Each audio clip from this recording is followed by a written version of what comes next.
pertama aku dulu ketika aku di pasar saham adalah terburu-buru sebenarnya.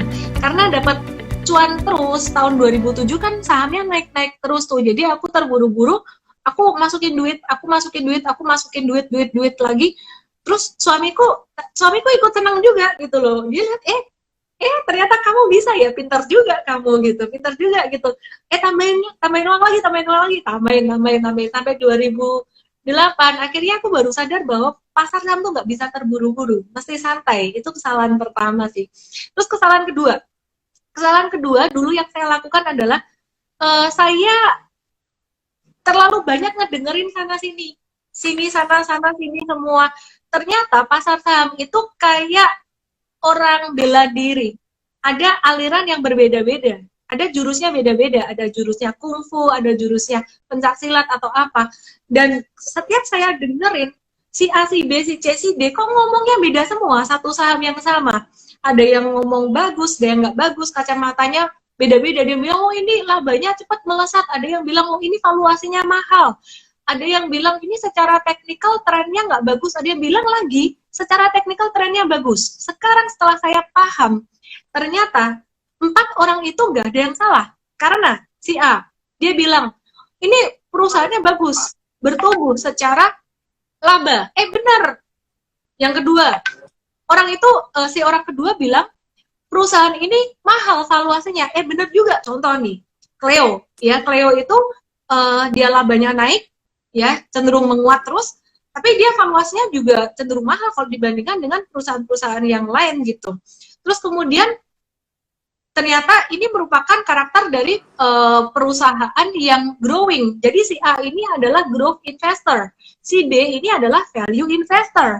Kemudian si C yang saya tanya, ini analogi ya, bukan analogi, sebenarnya kejadian nyata, cuman aku ceritakan ulang gitu dalam iniku sendiri. Jadi si C ini dia melihat secara jangka panjangnya. Iya, dia melihat secara teknikal si Cleo ini mungkin ya, dia lihat jangka panjangnya. Oh ini jangka panjangnya, dia lihat chart monthly.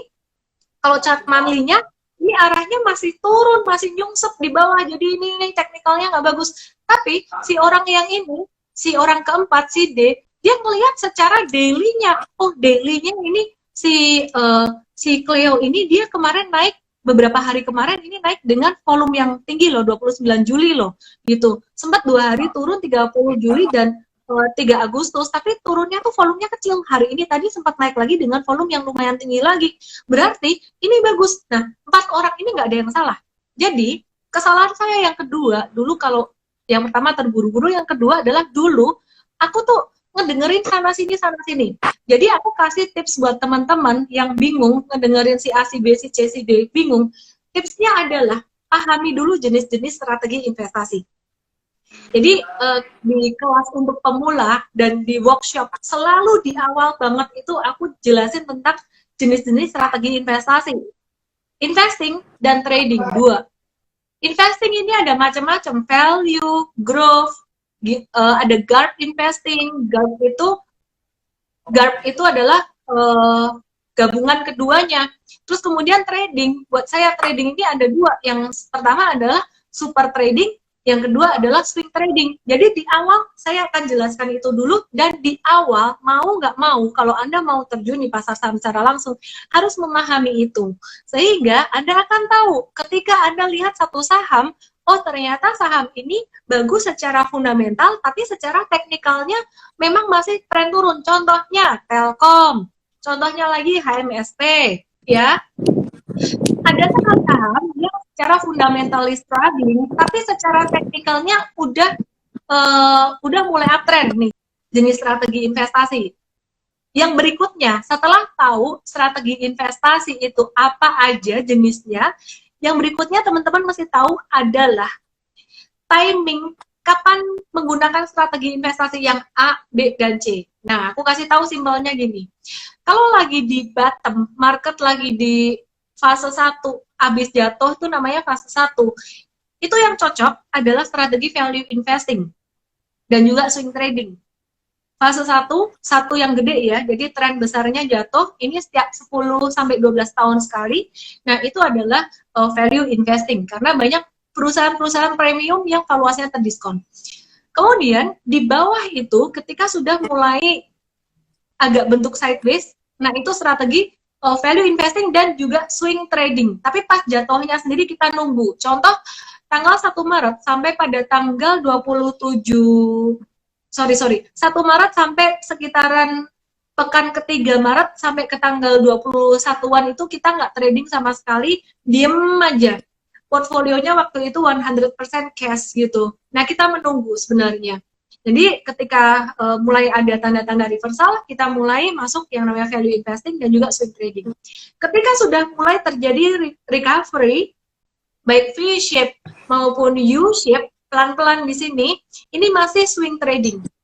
Ketika terjadi full recovery dalam tren naik, ini saya nggak lagi pakai value investing.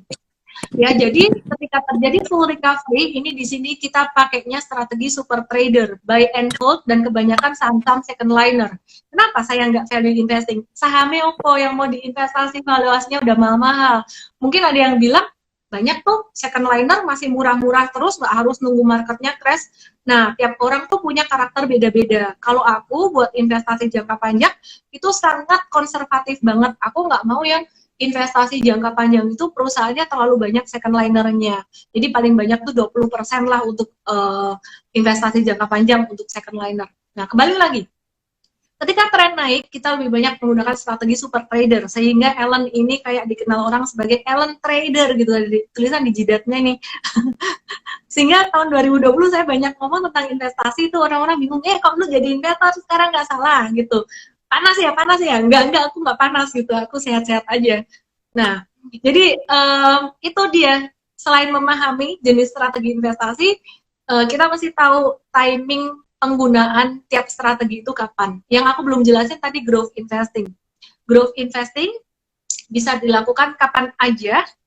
Yang menarik ada strategi growth and value investing. Artinya mencari perusahaan-perusahaan bertumbuh yang valuasinya lagi terdiskon. Aku kasih contoh. Tadi ada contoh saham Cleo Sido muncul. Itu merupakan perusahaan-perusahaan yang bertumbuh, growing. Ciri-cirinya dia berinovasi, terus kemudian labanya dia cenderung naik terus, sustainable dari tahun ke tahun. Cuman valuasinya dia seringkali mahal, 2 digit terus, di atas 20 kayak gitu. Nah, gimana caranya value investing di perusahaan-perusahaan tersebut?